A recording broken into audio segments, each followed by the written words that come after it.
Be famous and be fab. Committed to a quality that surprises you and me. Tatak, Rank Up. Galing, Rank Up. Start your way to the stardom. Rank Up. Hello mga Rank! Panibagong araw, panibagong vlog! Grabe guys! Napakasaya namin ngayon dahil at pagsang naman namin ang aming Silver Play Bonus! Alam nyo ba guys, Mitch, pang 40 na vlog na natin ngayong araw at syempre simula umpisa hanggang dulo, lagi tayong present doon. Siyempre nakakatawa din na simula umpisa hanggang ngayon, lagi tayong nandito, di ba? Wow, congratulations sa atin guys. At kahit papaano, malayo-layo na rin ang narating natin. Kaya nga nandito tayo ngayon para i-celebrate ang small wins natin. Hindi lang small win yun kasi mahirap kaya magparami ng subscribers sa YouTube. Taray no. Ganda ng timing ko guys. Mag-unbox tayo ngayon ng Silver Play Button ng Rank Up Management. At syempre, timing din yung pagpasok mo dito, JM. Kasi kasama ka sa unboxing namin. Kaya nga very thankful ako sa pagbabalik ko sa Rank Up. Sana next year maka 500,000 subscribers na din tayo.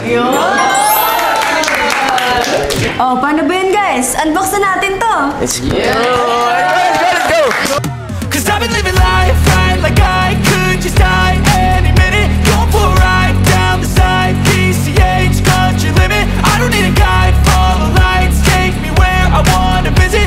Are you alive? Or just breathing? Presented to Rank Up Management for passing 100,000 subscribers. Let's go! Congratulations! I'm happy. At ayun na nga guys, grabe congratulations talaga sa atin! Woo! At syempre, hindi lang yan guys, siksik na siksik ang vlog natin for today. Ay, oo nga pala guys, malapit na pala yung short film natin. Tama ka kasi, lalabas tayo mamaya para sa script reading. Grabe, first time ko makakasama sa short film. Medyo excited at kabado rin ako. Mikaela, stop! Joke lang! Ano naman kaya ang Rowie ko sa short film? First time ko makakasama sa short film, kaya siguradong gagalingan ko. Bago muna tayo umalis guys, kailangan muna natin sagutin ng mga Gen Z words na ibibigay sa atin ni Direk. O ano pang inaantay natin guys? Simulan na natin. Yon! Okay guys, parang masyado kayong kinakabahan.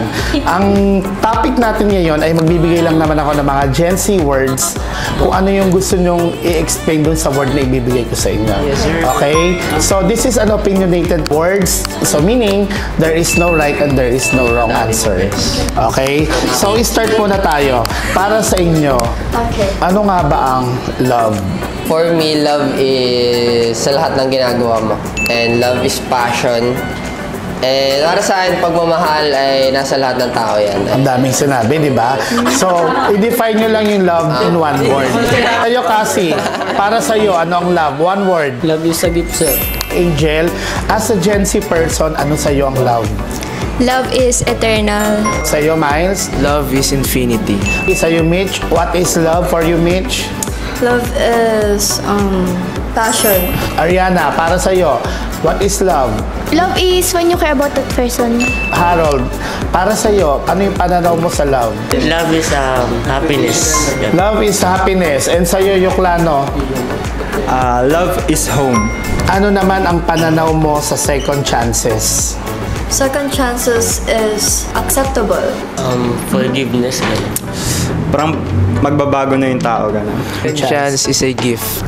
Gift po, regalo. When you trust again. Okay? Para sa akin, sir, yung second chance is, second life, ganun. Hindi, pinagbigyan. Second life in a relation, tama din naman. Pinagbigyan. Ganun. Okay, sa'yo naman, JM, ano sa'yo ang second chance? Redo. Redo, tapos. Second chance is, depende po, decision. Ano para sa'yo? Ano ba yung sinasabing mixed signals? Let's start with JM.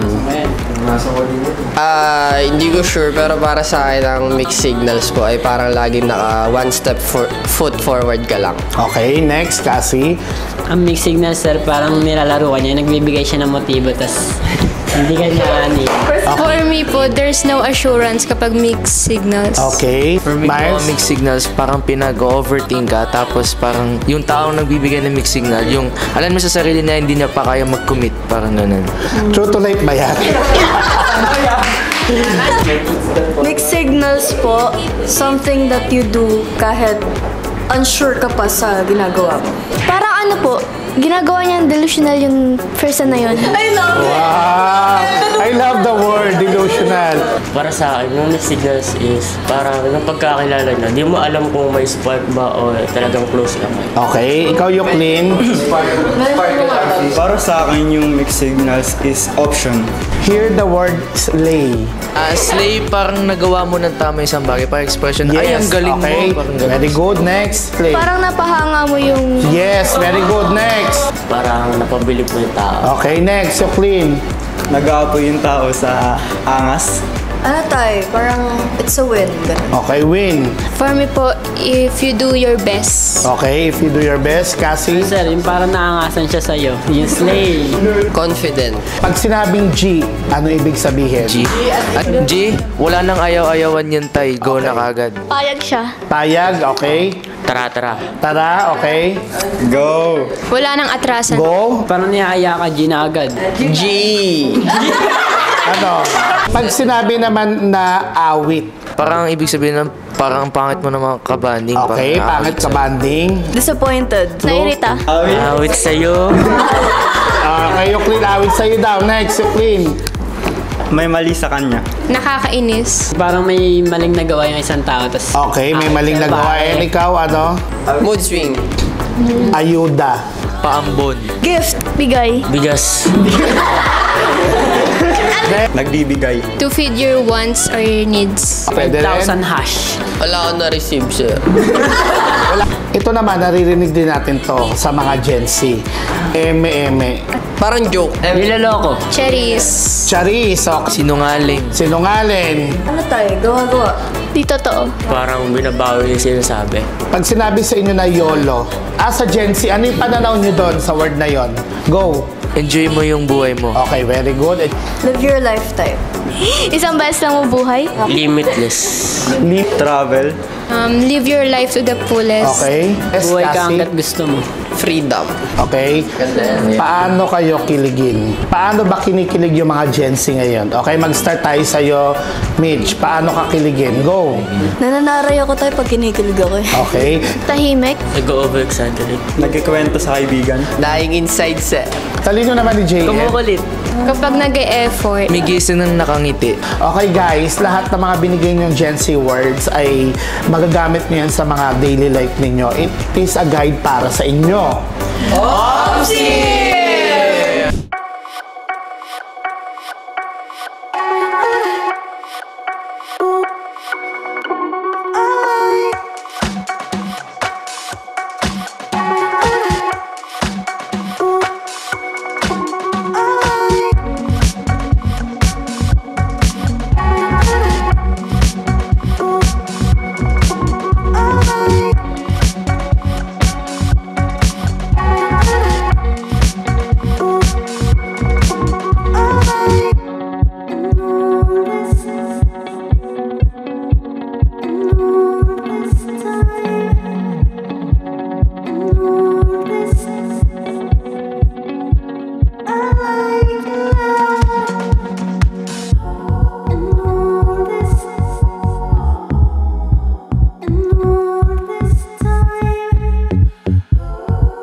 Dito na po nagtatapos ang vlog namin for today.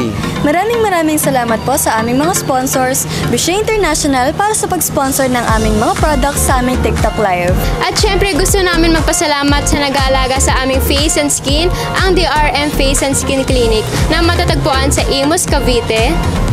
At syempre, meron din silang branch sa Makati. At syempre, hindi namin kakalimutan magpasalamat sa school namin na ang University of Perpetual Health System Dalta Molino Campus.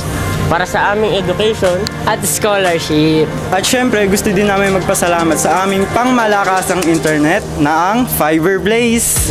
At syempre guys, maraming salamat din sa inyo dahil na-enjoy ko tong first vlog natin. Ano ba yan guys, bago mag-end ang vlog, huwag niyo kakalimutan i-click ang subscribe button at i-hit yung notification bell para updated kayo sa latest video sa Rancav. Hanggang sa muli guys! Bye!